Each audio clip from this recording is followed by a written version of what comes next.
Hi, this is Mary Schaefer, and today I'm here to talk to you about delivering feedback to your employees so that you will be heard.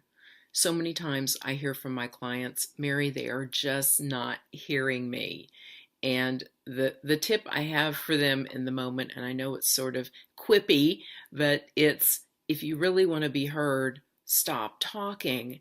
And I know that can be counterintuitive, but the fact is we do. Have observed it many times in myself and others, and we just keep talking and talking and talking. A lot of times it's nervousness. As much as anything, I've talked this through with my clients and my training participants many times, and what we've come to is we don't feel comfortable handling whatever they're going to say back to us. And it doesn't have to be that way. I hear from my clients, Mary, what I don't want to happen is fill in the blank. And my response is, I want you to be able to handle whatever happens.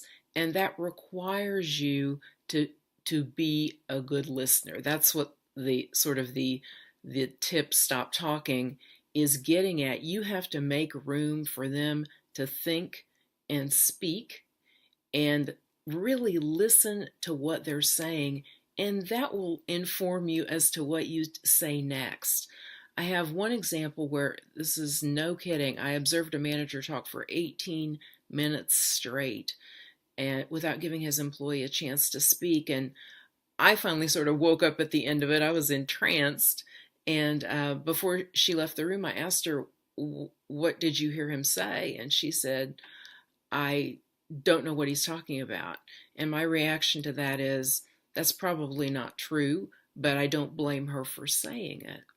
And even with that type of response, even if you were very brief, one of my tips around that is two sentences and then a question and then stop talking. So you could say, my question was, what did you hear him say? And she said, I don't know what he's talking about.